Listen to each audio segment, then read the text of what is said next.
G'day blokes and Sheilas, this is Forger the Second here, just on the Canberra Xplorer. I was lucky enough to go to the guard's compartment, so yeah.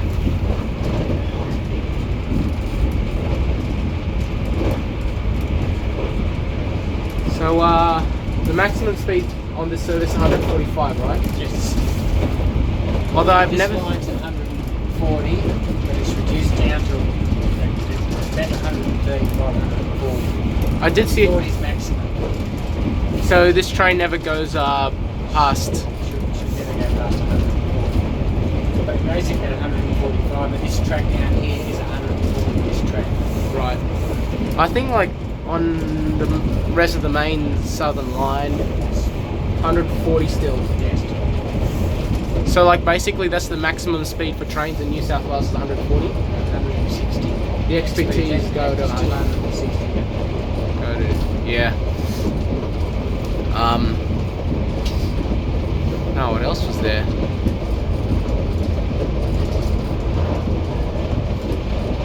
I was thinking of like, you know, working for New South Wales Trainlink one day. Is your position of job, it's just called a train guard, New South Wales? Passenger service. Passenger service? Oh yeah? I could apply at the age of 18, right? Or do I need like any qualifications? No, just a bit of experience in customer service and things like that. It's a better thing. What if you got an interest in trains? Probably, it might help a little bit if you know a little bit of knowledge on trains. I know a lot. Yeah. I would love to do this kind of job, you know. You don't drive the trains, do you? Yeah.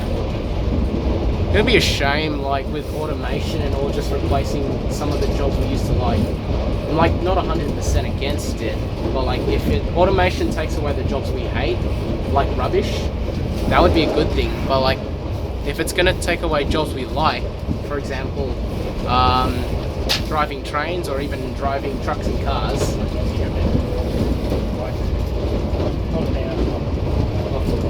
Nah, definitely not. It's one of the best. It's the first time I've been on the cab before. 140 is the speed limit here then. So like basically that's the top speed of the line. All the way from Canberra to Sydney is 140 is the maximum. For this, yes. Yep.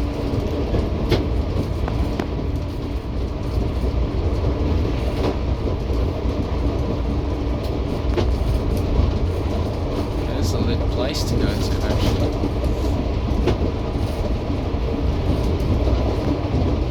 I mean, it is possible to upgrade the track so that it can accommodate at 160 or 200. The XPTs used to come down here at 160. Damn. Where do they run at 160 still? After Maroon. Between Maroolin and Goulburn. They actually. And down south, along the Melbourne Plains after Goulburn. Yeah. There's quite a few other spots around the place. It's not a lot now. Yeah. After you leave Wagga. Between Wagga and Albury is really, that's where they go 160 as well. Yes. You said Maroolin and Goulburn, there's a section. So a big section when you pass the quarry. Yeah. You go past the quarry down through that hill there, down towards the crossing there. Yep. So this train can go 145 between Maroolin and Goulburn. So I can... Did it actually ever go at 145? Yes, it did, yes. Nice. I didn't even notice that one. Pretty interesting, actually. I think we've got to slow the speed down. It's currently at around 107. What time are we expected to get to Tarago?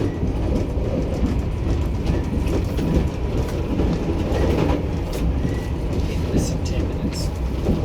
Yeah.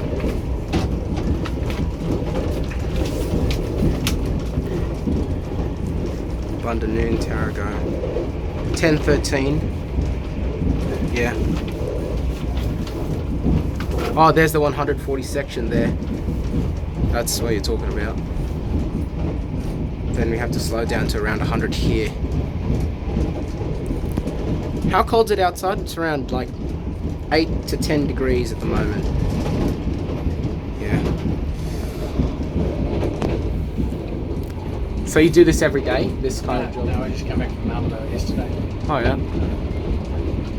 So like working with New South Wales Trainlink, I think working with New South Wales Trainlink, you don't have to work like, you don't have to do, it's not really like a 40-hour week job. So we're rostered for 38, but it's not a week, it's over 76 hours over a fortnight. So sometimes you're like, so you might be working on this service on the way back. I'm gonna be. Is there like also another train currently settled in Canberra where we have to change trains or anything? No. So this is the same train going back. Same train going back, yes. All right. And just one out of Sydney at 12:12. Yeah. It does return journey like this. The one is 17:42. It stays overnight and comes back to Xplorer. Yep. How many passengers usually use the Sydney to Canberra services? It's like one of the busiest though. It is one of the busiest. Today we've got 120, and coming home we've got 170. 170 coming home this Arvo. So yes, midday, yes. Yeah. So yeah, it's like the Sydney to Canberra Xplorer is like one of the most.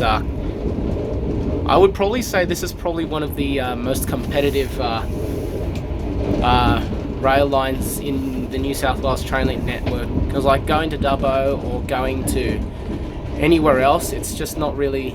The train isn't as competitive as the car or the plane, especially the plane.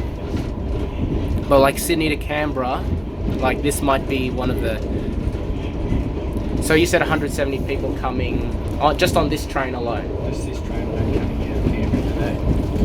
I wonder how many people like per day use the Sydney to Canberra trains.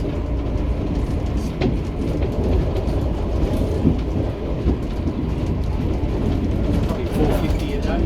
Yeah. 450. 450. That's compared to the. That's 6 services a day basically. Yeah. Yeah. And like this one is.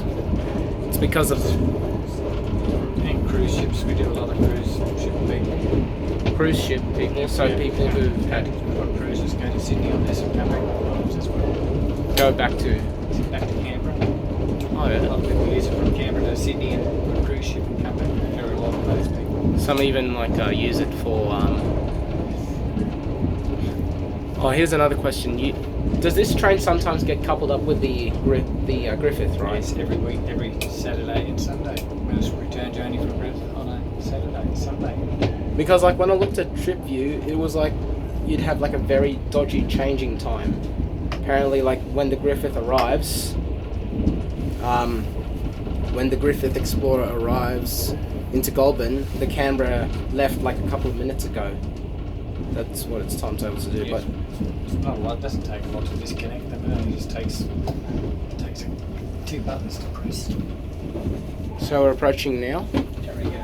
Alright, anyway guys, I'm going to wrap this up. Don't forget to subscribe to the channel, like and favourite the video. I will see you next time. Goodbye for now.